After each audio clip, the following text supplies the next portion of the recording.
Everybody know that we've been putting out a lot of new information. We're trying to get a lot of stuff going on with the Ivan Runer book. I've been working on that like every day. It's a lot of work, but there's a lot of great stuff coming together. We're going to really put these rituals together, and it's really going to show people a way that we can start developing an aesthetic, like a cultural aesthetic, like a real tradition. And the only way that we can do that is to try to create something as authentic as possible that people can agree upon. And then we can start to work on some sort of uniformity that would create a culture. Not a demanded one, obviously, but something where we can start seeing a similarity in the mechanics of what we're doing. Anyway, I just wanted to do that to mention that real quick. The one thing that I want to go over here today is just something I've been thinking about, noticing what people say and trying to recognize patterns in people's behavior and things that they comment on and things that they discuss, is religion versus spirituality, right? And I think it's important for us to define these two things and understand how they work separately and then how they can work together, right? Because that seems to be like the great divide, the great philosophical divide in people in polytheist religions. Well, mainly in the heathen movement and a lot of the New Age religions, a lot of the Reconstructed religions, there seems to be this divide between the two of what is religion and what is spirituality and how does this work, right? Now, the idea of having a religion, the religion itself is like trying to find some fundamental truth, a devotional truth that connects us to external beings that we see as higher to ourselves, and that we want to be devout to those beings and recognize them as higher powers. Okay, and that's something that I aspire to and something that I reach for, and that I think that everybody who's Setian and follows Foreign Sither, that's the authentic way of expressing this. Spirituality is something where it's more focused inward. It's more focused towards the self and trying to uplift the self and make the having sort of meditation and a connection to building up the spirit and all these different things, right? And now I do believe that there should be a balance between the two, and I'll go in that in a minute. But right now we're discussing the two, right? Religion, spirituality, and I think that when you have people who are spiritualists, they see this as an aspect of this self development, right? They see it that what they're trying to do is develop a personal connection to the faith, and that will help them to uplift themselves and to make themselves, have like a higher relationship to the divine or to something that is just they feel is like an inner essence. And so it's very much focused on like self development, self growth, and things like that.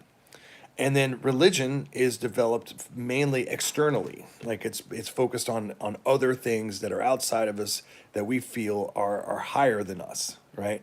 And so we're devotional to that. And I say that the reason why I think that's important is because I've seen people make comments, a lot of comments about this, who people who I believe are spiritualists, even though they may not claim to be. They're spiritualists in that they don't really understand the notion of why we do certain things. Like, why is it that people want to try to have like the best possible bloat that they can perform? Why is it that they want to introduce like all of these symbolic elements? Why do they want to build elaborate shrines and elaborate temples and stuff like that? Why can't they just make it super simple and simplistic and all that stuff? Why do they have to incorporate all these things? It doesn't make sense to me. And that's because those people are spiritualists. They see this that you can practice this religion, just naked in a room by yourself, and that would give you that connection just as much as any sort of elaborate ritual, right? And they see it as a way to have that personal relationship. Now, there are spiritualist religions like Buddhism that exist that are focused on this. That these guys, even though the Buddhists have very elaborate temples and shrines, they know that they don't need all that. That they can just have simplistic little rooms and they can meditate in those rooms, and that's their religion and that's how they express things.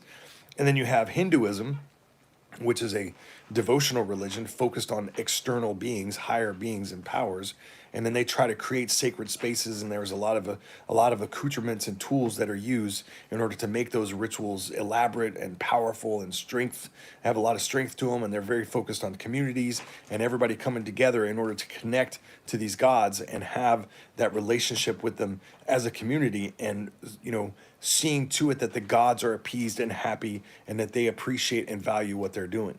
Okay, so there's I think that a good example of this is the difference between Protestantism and Catholicism, because Catholicism is very much a devotional faith, and it became it's more externalized. It's more about having rituals and ceremonies and symbols and all that stuff, and then focusing on having that ceremony and that type of worship that brings something to the table to show that devotion, whereas Protestantism mainly focused on personal relationships with Jesus and Christ and all that stuff, and that building that personal relationship was the most important thing. It was about connecting and uplifting the self.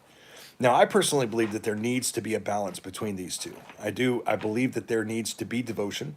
I think that there needs to be a representation of the divine, and that you need to have spirituality in order to uplift the self, in order to connect to the community, and then connect further to the gods, right?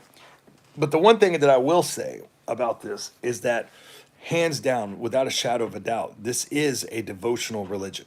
There's nothing anywhere that states otherwise, and nothing that contradicts that statement in any way, shape, or form.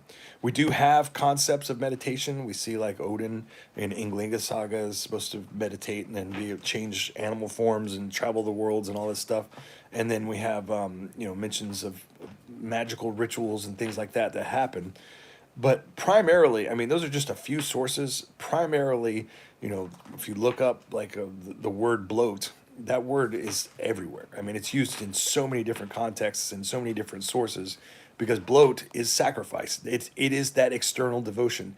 It is something higher than us that we see as higher and more powerful to us, and we are devoted to those higher powers, and then we offer to them and sacrifice to them because they are higher, right? And so a devotional polytheist, somebody who's actually devout to the gods, is going to want to have the elaborate ceremonies and the elaborate sacred areas and the sacred steads, because they see that as a representation of that devotion.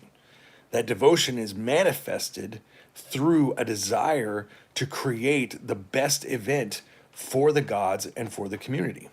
Okay?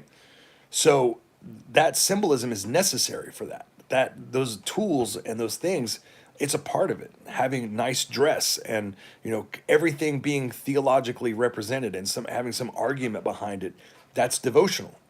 And so the best argument for that is the poem Rigstula, which I've talked about before. I do believe is a representation of the bloat, right? If you look at Rigstula, you see that it plays out very much like how we see a bloat is played out, and that what is happening is an offering to a god. The god travels to the three homes that God is offered to in different ways, and then based on the offering, the blessing is in returned, to supplant a need, right? And in this case, it's a need for offspring. And then that offspring goes on and creates legacies and Othel and the different castes or different lines for those families. Okay, and so when you see the home of Mother, right, when Heimdall comes to her home, she creates the most elaborate feast that she possibly can. I mean, and it's described with silver pots and pans and meats and bird fowl and stuff like that, and all these, and casks of wine and very elaborate thin loaves of bread and linen cloth on the tables, and everything is very elaborate, very high standard, and shows a desire to please the god. This deity is entering to my home, and so I want this deity to appreciate and value what I'm giving. And that's part of the sacrifice as well. It's part of the whole thing. It's creating that sacred space in a way that is elaborate and is devotional, because you're not seeing this as something that I am connecting to. You're seeing it as my service to this God who's coming into my home. So you got to imagine for a second, like if you were just a person and you know, we could put it in the sense of pop culture, like you had a super famous pop star was going to come to your house, or if you're in a traditional society, you know, you have the king is going to come into your home, you know, you would, no matter what, you would want to make your home ready for that person, you know. And I live in the South, and we do that for anybody. You come over to my house as a guest, you announce before you come over, I'm going to clean my house top to bottom. I'm going to make sure it's really nice so that when you enter into the home, you're welcome and it's warm and it's clean and it's nice and all that stuff, right? And you would do that if somebody, like if somebody really popular was coming into your house, or somebody that you revered or respected or thought was awesome, you know, you would want to make sure that your home was ready and prepared and looked amazing and was welcoming to them. It's the same thing with the gods, right? We want to create sacred spaces. We want to have the best possible bloat that we can create. We want to have the best experience for the gods and for everybody involved. And so if you're devotional, if you're religious and you see the gods as higher powers and higher beings, then that's what you want to do. You want to create that space. You want to have that bloat that's amazing and just incredible and has all these symbols and all these different things, so that when you enter into the stead, you know, then you are connecting to the God and showing the God that we are here, we revere you, we worship you, we see you as a great power that we want to give devotion to, right? But if you're a spiritualist, you know, and all you're looking for is just a way to elevate yourself and just find your personal connection to something, then you don't care about that. That doesn't mean anything. It's all just energies or whatever, you know, flows through you and ever makes you feel better, you know, then that's what it is. Now, like I said, I do believe that there is a balance between the two. That, you know, you can't go too far in any direction. You know, if you become too religious, you go one way, then you know, you become too rigid and you have, like, you know, you're just basically like getting on to people for the smallest details, when really it's the major components, the mechanics of it that matter, right? And so, and then you see like devotional religions, like some of the fundamentalist religions and stuff like that, that become way too devotional. They become way too focused on that, and they start hurting people who disagree with them, and that's not the way you want to go with that at all. And then on the other side, you have the spiritualists. When they become too extreme and they just devoid themselves of all religion, then they become chaotic. There's nothing there. It's just a wishy-washy, do whatever you want to. There is no anything to anything. It's all just moral relativism, and it's all just, you know, whatever I feel like in the moment is what it is, right? And so you have to have that balance. You have to have the balance between the two. And I liken it to the three wells of the underworld, where you have, you know, this idea of, like, you know, there's the fire and the ice. And by themselves, you know, the fire burns solid, or the ice is rigid and hard, right? And the Gununga Gap is like the middle point. It's the point when the two things come together, and when they come together, the ice flows and the fire is cooled, and everything, you know, sort of works together, and then it forms life. It forms Yggdrasil. It forms this, you know, this idea of the universe for us.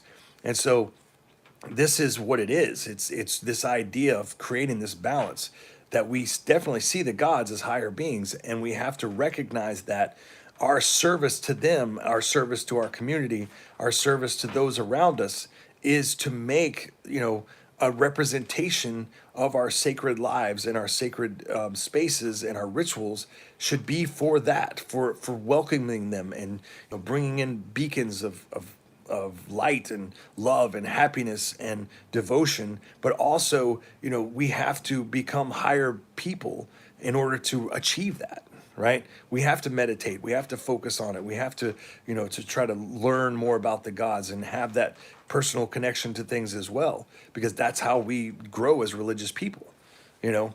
So it all works together. It all becomes this, you know, sort of ebb and flow of life, and this way that we understand the religion, and we also understand the differences. We understand it. Like we see the debates with people. We see people who support what we're doing and people who don't support what we're doing. And really, that's the divide. And that's a greater divide than, you know, the whole like universalist versus folkish thing, politics, modernism, all that stuff. That divide, those divides are superficial and artificial. All right. I mean, there are ways of expressing this that are solid and concrete and can be proven, and there are ways that are not.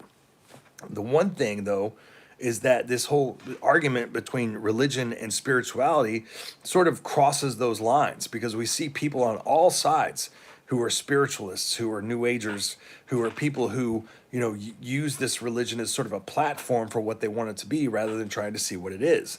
And so when you have people who are spiritualists who are just like, none of this stuff matters, like, because a lot of people, they grew up, but, being taught that these gods are nothing more than archetypes, or they're just, representations of the forces of nature, that they're not significant. They don't matter.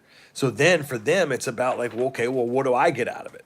What is my personal way of manifesting this, and how do I do this? And so when you tell people that no, it is a religion and it is devotional, then all comes out, all these excuses. Well, they had different tribes, so I can do whatever I want to, or they had there's different ways of expressing this, so I can do whatever I want to. It always equals to the same thing. I can do whatever I want to, and don't challenge me. And it's like, it's not about challenging you. It's about understanding the mechanics of how the religion works, and knowing that there's a certain way to talk to these gods, and that our ancestors knew this, and that these traditions that manifested through, the cultures that were all throughout Germania, that these are seen from from the early times when Tacitus was writing all the way into the Saga age, right before the conversions. So like, it was prolific, and we see that consistency there. It stays the same. There's slight differences, but it primarily stays the same. So that's powerful. So our objective is to not try to, mimic a certain age or a certain era.